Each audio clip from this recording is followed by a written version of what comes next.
बंद कोटी हम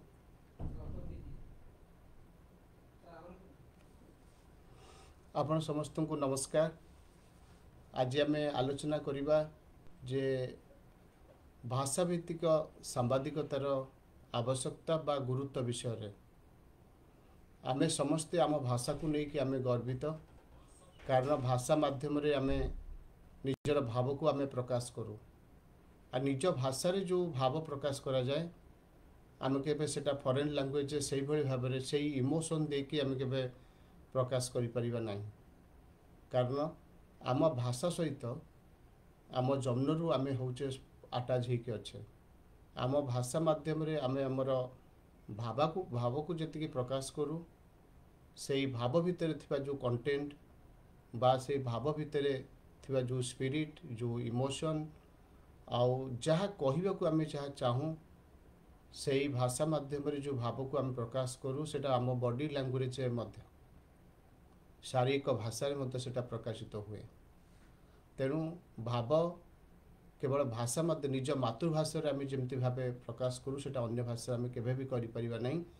किंतु आज जो आम आलोचना करवा सेटा होची जे गोटे पटे सांबादिकता आ गोटे भाषा भित्तिक सांबादिकतार तार गुरुत्व बा आवश्यकता कौन रही। आमे समस्ते जानिचे विभिन्न राज्य रे निजर मातृभाषा रही, किंतु आमर जो मातृभाषा जो भाषा को लेकिन आमर जो क्लासिकल स्टाटस आम पाइचे ओडिया भाषा को लेकिन।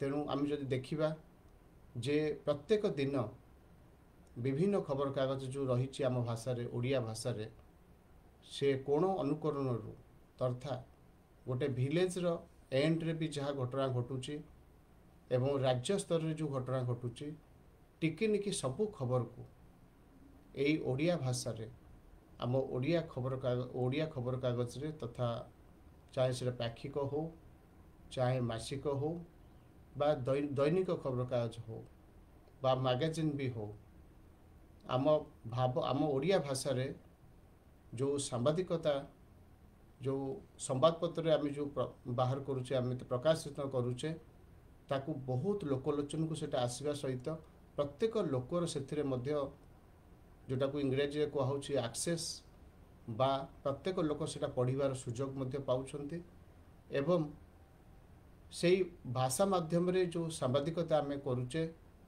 से केवल भाषा प्रयोग करूने से जो खबर कागज रे आम ओडिया भाषा रे जो खबरटी प्रकाश पाए से जो विलेज रो एंड रु आउ राज्य स्तर पर्यंत जो खबरटा आम पाऊ बा जो सांबादिक माने जो प्रकाशित करती एवं तार से खबर थाए एवं जोटी प्रकाशित होता है से खबर कागज आम देखुचे आमर ओडिया खबर कागज विशेष करके कौ गुण भी से कम नुहंती।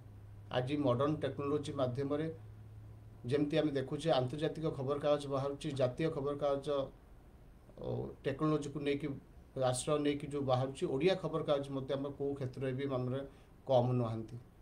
आम ओडिया खबर आज जातीय खबर कागज जहाँ बाहर एवं ओडिया खबर कागज मध्य से बाहर एवं आम समस्त रुचि अनुसार आम देश विदेश खबर भी पाउचे आंचलिक खबर भी खबर पाउचे भल एडिटोरियल संपादकीय जो आम पढ़िया तार भी सुजोग भी पाउचे एवं देश विदेश प्रमुख खबर को मध्य पेज 1 बा पृष्ठा 1 रे प्रथम पृष्ठार स्थान पाउची एवं जो मैंने खेल पे बेसी प्रिय से माने खेल पृष्ठार खेल विषय में आंतर्जातिक मैच हो बा जातीय स्तर मैच हो चाहे से क्रिकेट हो चाहे फुटबॉल हो विभिन्न खेल विषय खेल जो मैंने खेल प्रेमी से मैंने तार पढ़ार सुजोग भी पाँच चाहे वित्तीय उपरे हो बिजनेस न्यूज उपरे हो चाहे टेक्नोलोजी उपरे हो चाहे आमर सामाजिक जीवन क्षेत्र में हो बा साहित्य उपरे हो बा विज्ञान क्षेत्र में कौन दिन को दिन एडवांस आमर विशेष करके कौन उद्भावन होची आविष्कार होची ता विषय हो प्रत्येक दिन से सुजोग आम पाउचे ओडिया खबर कागज माध्यम एवं ओडिया खबर कागज मध्य आज विभिन्न मॉडर्न टेक्नोलोजी आधुनिक जंत्रपाति व्यवहार करके ଜାତୀୟ ଖବରକାଗଜ ସହିତ ମଧ୍ୟ ସେ କମ୍ପିଟ୍ କରୁଛି, ପ୍ରତିଯୋଗିତା ମଧ୍ୟ କରୁଛି। ଏଇ ଯେଉଁ ଆମେ ଖବରକାଗଜ ଦେଖୁଛେ, ଖବରକାଗଜର ଯେଉଁ ଲେଆଉଟ୍ ଡିଜାଇନ୍ ହେଉ বা ଖବର ଯେଉଁ ଇମିଡ଼ିଏଟ୍ ଖବର ଆମେ ବାହାରୁଛି ଆମେ ଦେଖୁଛେ, বা ଆମେ ଯେଉଁ ଦେଖୁଛେ ଫଟୋ ପ୍ରକାଶିତ ହେଉଛି, ଆଉ କାହାର ବିଭିନ୍ନ ଖବରକାଗଜର ଦେଖିବେ ଲେଆଉଟ୍ ଡିଜାଇନିଂଟା ଅଲଗା, ଏବଂ ଖବର ଯେଉଁ ସ୍ଥାନ ପାଉଛି ଚାहे ପୃଷ୍ଠା 1ରେ ହେଉ କି ଭିତରେ ବି ହେଉ, ଆମେ ଗୋଟେ ରିଡରଟେ ପାଠକଟେ କି ଠିକ୍ ଭାବରେ କେମିତି ପାଠଟା ପଢ଼ିପାରିବ, ନ୍ୟୁଜ୍ଟା ଯେମିତି ପାଇପାରିବ ପଢ଼ିପାରିବ, ତାର ମଧ୍ୟ ବ୍ୟବସ୍ଥା ମଧ୍ୟ ସେଥିରେ ଯେଉଁ କରାଯାଉଛି। ଏଇସବୁ ଜିନିଷ ପଛରେ, ଖବର ପରିବେଷଣ ପଛରେ, ପଛରେ ଗୋଟେ ଶିକ୍ଷା ଆଉ ତାଲିମ ରହୁଛି। ସେଇ ଶିକ୍ଷା ଆଉ ତାଲିମକୁ ବିଶେଷ କରିକି ଆମ ସାମ୍ବାଦିକତାରେ ସେଇଟା ପଢ଼ାଯାଏ। ଆମ ଓଡ଼ିଶାରେ ବିଭିନ୍ନ ବିଶ୍ୱବିଦ୍ୟାଳୟରେ ସାମ୍ବାଦିକତା ନେଇକି ପାଠ୍ୟକ୍ରମ ରହିଛି, ମାଷ୍ଟର ଡିଗ୍ରୀ ପ୍ରୋଗ୍ରାମ ଯେଉଁଟା ଆମର କୁହାଯାଉଛି। ଜର୍ଣ୍ଣାଲିଜିମ୍, ମାସ୍ କମ୍ୟୁନିକେସନରେ, ଗଣଯୋଗାଯୋଗ କ୍ଷେତ୍ରରେ ମାଷ୍ଟର ଡିଗ୍ରୀ ସବୁଆଡ଼େ ରହିଛି। କିନ୍ତୁ ବିଶେଷ କରିକି ଆମେ ଆଜି ଦେଖିବା ଏ ଭାଷାଭିତ୍ତିକ ସାମ୍ବାଦିକତାର ଗୁରୁତ୍ୱକୁ ବେଶୀ ବଢ଼େଇଛି ଆମର ଭାରତୀୟ ଜନସଞ୍ଚାର ସଂସ୍ଥାନ, Indian institute of mass communication. ଯଦିଓ ଆମର ଢେଙ୍କାନାଳରେ ସେଇଟା 1993 ମସିହାରେ ଏଠି 13 ମସିହାରୁ ପରିଚାଳିତ ହେଉଛି, କିନ୍ତୁ 2000 ମସିହାରୁ ପ୍ରଥମ କରି ଓଡ଼ିଶାରେ ଭାରତୀୟ ଜନସଞ୍ଚାର ସଂସ୍ଥାନ ତଥା IMC ଦ୍ୱାରା ଭାଷାଭିତ୍ତିକ ସାମ୍ବାଦିକତାକୁ ବେଶୀ ପ୍ରମୋଟ କରାଯାଉଛି। ମାନେ ଏଠି ଅନ୍ୟାନ୍ୟ ଯେଉଁ PG ଡିପ୍ଲୋମା କୋର୍ସ ଯେଉଁ ଇଂରାଜୀରେ ଅଛି, ଏହା ସହିତ PG ଡିପ୍ଲୋମା କୋର୍ସ ମଧ୍ୟ ଓଡ଼ିଆରେ ମଧ୍ୟ 2000 ମସିହାରୁ ମଧ୍ୟ ଏଠି ଓଡ଼ିଶାର ବିଭିନ୍ନ ଅଞ୍ଚଳରୁ ପିଲାମାନେ ପ୍ରବେଶିକା ପରୀକ୍ଷା ମାଧ୍ୟମରେ ଉତ୍ତୀର୍ଣ୍ଣ ହୋଇ PG ଡିପ୍ଲୋମା ଇନ୍ ଓଡ଼ିଆ ଜର୍ଣ୍ଣାଲିଜିମ୍ରେ ମଧ୍ୟ 10 ମାସ ପାଇଁ ଏଠି କୋର୍ସ କରିଥାନ୍ତି।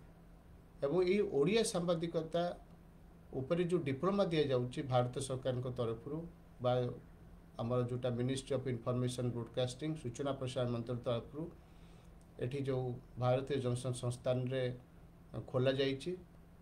ଆଉ ଏଠି ଇଂରାଜୀରେ ବି ମଧ୍ୟ ଡିପ୍ଲୋମା ପିଲା ପଢ଼ନ୍ତି ସାରା ଭାରତବର୍ଷରୁ ଆସିକି, ଏଠି ଓଡ଼ିଶାର ପିଲାମାନେ ମଧ୍ୟ ଆସିକି ଓଡ଼ିଆ ସାମ୍ବାଦିକତାରେ ମଧ୍ୟ ଡିପ୍ଲୋମା କରନ୍ତି। ଇଂରାଜୀ ସାମ୍ବାଦିକତାରେ ପିଲାମାନେ ଯେଭଳି ଭାବରେ ତାଙ୍କୁ ଗୁରୁତ୍ୱ ଦିଆଯାଏ, ଓଡ଼ିଆ ପିଲାମାନଙ୍କୁ ମଧ୍ୟ, ଓଡ଼ିଆ ଜର୍ଣ୍ଣାଲିଜିମ୍ରେ ପଢ଼ୁଥିବା ମଧ୍ୟ ଛାତ୍ରଛାତ୍ରୀଙ୍କୁ ମଧ୍ୟ ସେଇ ଗୁରୁତ୍ୱ ଦିଆଯାଏ। ଏବଂ ସେମାନଙ୍କ ପାଇଁ ଏଠି ସବୁ ପ୍ରକାର ବ୍ୟବସ୍ଥା ମଧ୍ୟ ରହିଛି, ହଷ୍ଟେଲ ସୁବିଧା ବି ରହିଛି, ଏବଂ ଲାଇବ୍ରେରୀ ବି ସ୍ୱତନ୍ତ୍ର ରହିଛି, ଏବଂ ରିଡ଼ିଂ ରୁମ୍ ବି ଏଠି ରହିଛି, କ୍ଲାସରୁମ୍ ମଧ୍ୟ ଓଡ଼ିଆ ପିଲାଙ୍କ ପାଇଁ ସ୍ୱତନ୍ତ୍ର ଅଲଗା ବି ରହିଛି। ଏବଂ ଯେଉଁ ଶିକ୍ଷକମାନେ ବା ଯେଉଁମାନେ ପ୍ରଶିକ୍ଷକମାନେ, ଯେଉଁ ରିସୋର୍ସ ପର୍ସନ୍ ମାନେ ବିଭିନ୍ନ ସମ୍ବାଦପତ୍ରରୁ ଆସନ୍ତି, ପ୍ଲସ୍ ଏଇଠି ମଧ୍ୟ ଭାରତୀୟ ଜନସଞ୍ଚାର ସଂସ୍ଥାନରେ ମଧ୍ୟ ସ୍ୱତନ୍ତ୍ର ଭାବେ ସେଥିପାଇଁ ଆସିଷ୍ଟାଣ୍ଟ ପ୍ରଫେସର, ଏକାଡେମିକ୍ ଆସୋସିଏଟ୍ ମାନେ ମଧ୍ୟ ସ୍ୱତନ୍ତ୍ର ଭାବେ ଓଡ଼ିଆ ପିଲାମାନଙ୍କୁ ଓଡ଼ିଆ ସାମ୍ବାଦିକତା କ୍ଷେତ୍ରରେ ଶିକ୍ଷିତ କରାଇବା ପାଇଁ ଏବଂ ପ୍ରଶିକ୍ଷଣ ମାଧ୍ୟମରେ ସେମାନଙ୍କର ଦକ୍ଷତାକୁ ବୃଦ୍ଧି କରିବା ପାଇଁ, ଏବଂ ବିଶେଷ କରିକି ଥିଓରି ସହିତ ବହୁତ ପ୍ରାକ୍ଟିକାଲ କ୍ଲାସ୍ ମଧ୍ୟ କରାଯାଏ। ତେଣୁ ପିଲାମାନେ ଯିଏ ଏଇ ଡିପ୍ଲୋମା ମାଧ୍ୟମରେ ଚେଷ୍ଟା କରିବେ, ସେମାନେ ମନେକର ସେ ଚାହିଁବେ ରେଡ଼ିଓରେ କାମ କରିବା ପାଇଁ, ଏଠି ମଧ୍ୟ ରେଡ଼ିଓର ସ୍ୱତନ୍ତ୍ର ଷ୍ଟୁଡ଼ିଓ ରହିଛି। ଏ ରେଡ଼ିଓର ଆସାଇନମେଣ୍ଟ ମଧ୍ୟ ସ୍ୱତନ୍ତ୍ର ଅଲଗା ଦିଆଯାଏ, ସେମାନଙ୍କୁ ଖବର ପଢ଼ିବା ପାଇଁ ବି ଦିଆଯାଏ, ଲେଖିବା ପାଇଁ ବି ମଧ୍ୟ ଦିଆଯାଏ, ଏବଂ ବାହାରକୁ ଯାଇକି ସେମାନେ ଆସି କେମିତି ରିପୋର୍ଟିଂ କରିବେ ତାର ମଧ୍ୟ ଶିକ୍ଷା ଆଉ ତାଲିମ ମଧ୍ୟ ଏଠି ଦିଆଯାଏ। ସେଇଭଳି ଭାବେ ଟିଭିରେ ଯେଉଁମାନେ ଚେଷ୍ଟା କରିବେ, ଟିଭି ପାଇଁ ମଧ୍ୟ ସ୍ୱତନ୍ତ୍ର ଷ୍ଟୁଡ଼ିଓ ବି ରହିଛି। ନ୍ୟୁଜ୍ ରିଡ଼ିଂ କେମିତି କରାଯାଏ ସେ ସ୍ୱତନ୍ତ୍ର ମଧ୍ୟ ଏଠି ପ୍ରଶିକ୍ଷଣ ଦିଆଯାଏ।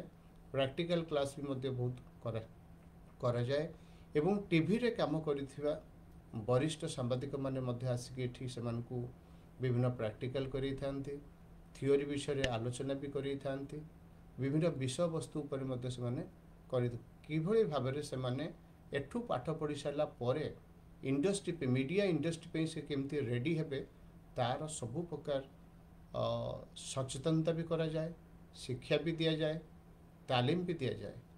ଏବଂ ଏଇ 10 ମାସ ଭିତରେ 2ଟି ମଧ୍ୟ ସେମିଷ୍ଟାର ସେମାନେ ପରୀକ୍ଷା ବି ଦେଇଥାନ୍ତି। ସେ କ'ଣ ପାଠ ପଢ଼ିଛନ୍ତି ସେମିଷ୍ଟାର ମାଧ୍ୟମରେ ତାଙ୍କର ଇଭାଲୁଏସନ୍ ବି ହୁଏ।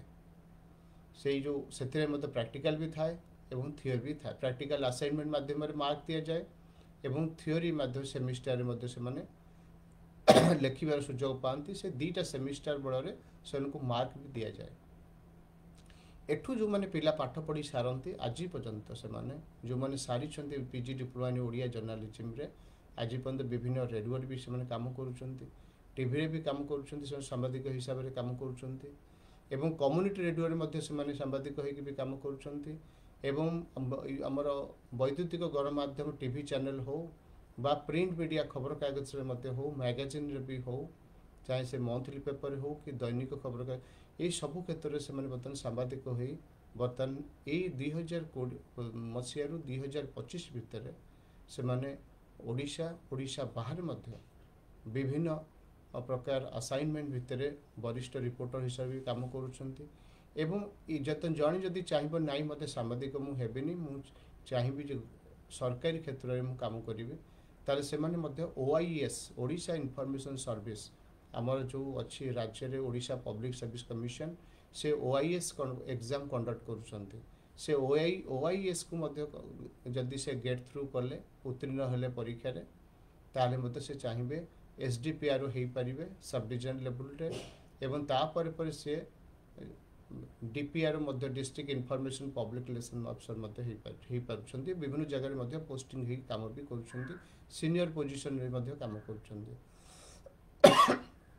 ଏବଂ ଏପରିକି 3 ବର୍ଷ କାମ କଲା ପରେ ମଧ୍ୟ ସାମ୍ବାଦିକତା 3 ବର୍ଷ ମେନ୍ ଷ୍ଟ୍ରିମ୍ ଜର୍ଣ୍ଣାଲିଜିମ୍ରେ ମିଡ଼ିଆ ଇଣ୍ଡଷ୍ଟ୍ରିରେ 3 ବର୍ଷ କାମ କଲା ପରେ ସେମାନେ ମଧ୍ୟ ଇଣ୍ଡିଆନ୍ ଇନଫର୍ମେସନ୍ ସର୍ଭିସ୍ ଯେଉଁଟା ଭାରତ ସରକାରଙ୍କର ରହିଛି ମିନିଷ୍ଟ୍ରି ଅଫ୍ ଇନଫର୍ମେସନ୍ ବ୍ରଡକାଷ୍ଟିଂ, ତାଙ୍କ ଦ୍ୱାରା ଯେଉଁ ବିଜ୍ଞାପନ ବାହାରେ IIS ପାଇଁ, ଜୁନିୟର ଗ୍ରେଡ୍ ପାଇଁ, ସିନିୟର ଗ୍ରେଡ୍ ପାଇଁ ସେମାନେ ମଧ୍ୟ ପରୀକ୍ଷା ଦେଇ ବିଭିନ୍ନ କ୍ଷେତ୍ରରେ ମଧ୍ୟ IIS ହେଇ ବିଭିନ୍ନ ମିନିଷ୍ଟ୍ରି ଅଫ୍ ଇନଫର୍ମେସନ୍ର ବିଭିନ୍ନ ବିଭାଗରେ ମଧ୍ୟ କାର୍ଯ୍ୟରତ।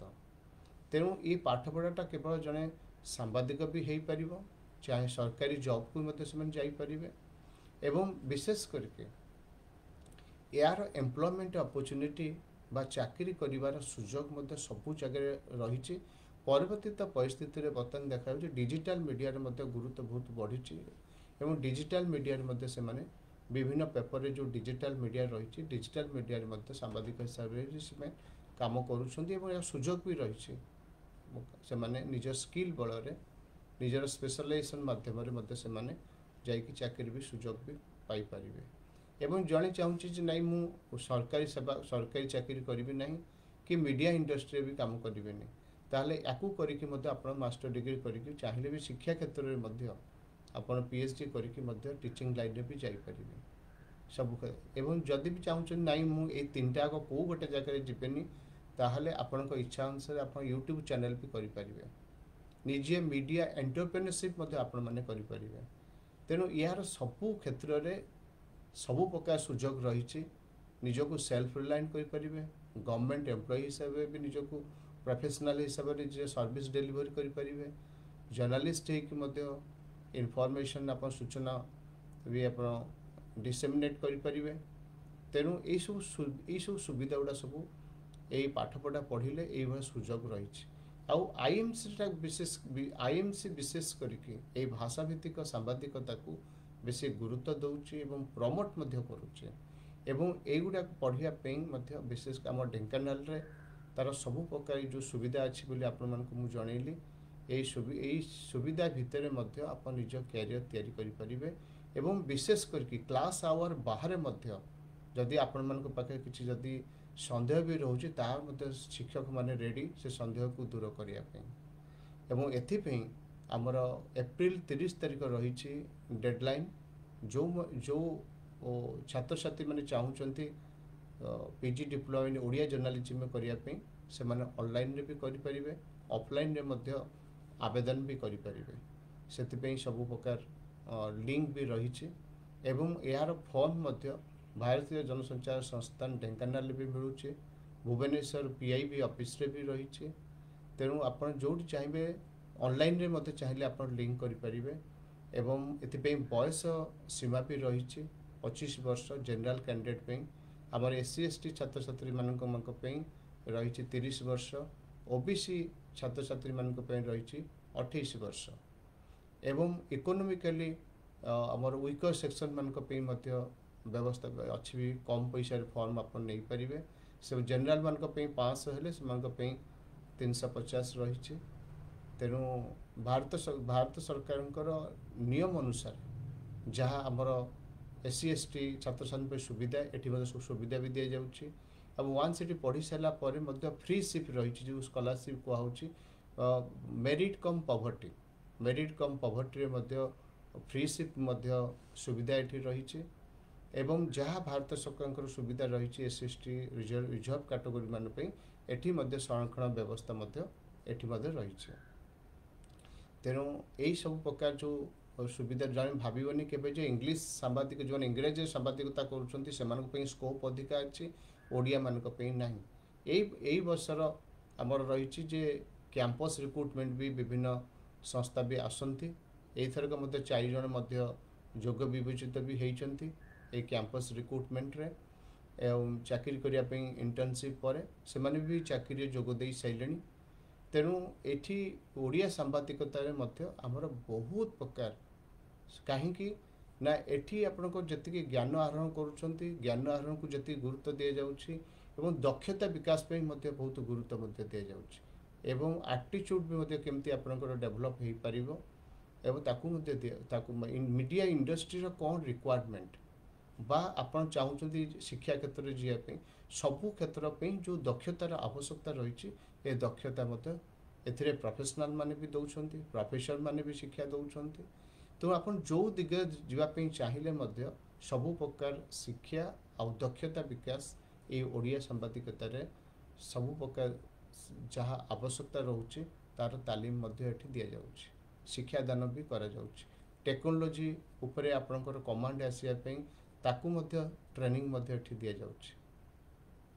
तो ये हूँ जे भाषा भित्तिक सांबादिकतार जो रही गुरुत्व रही जो अपूर्व सुजोग रही यार सुजोग आपण मैंने हाथ छड़ा करूँ ना।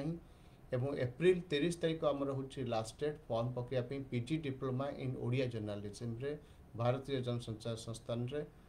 तेणु आपण मैंने जो प्रवेशिका परीक्षा देते ता पूर्व एप्रिल 30 तारीख भितर आवेदन करें। आज्ञा नमस्कार।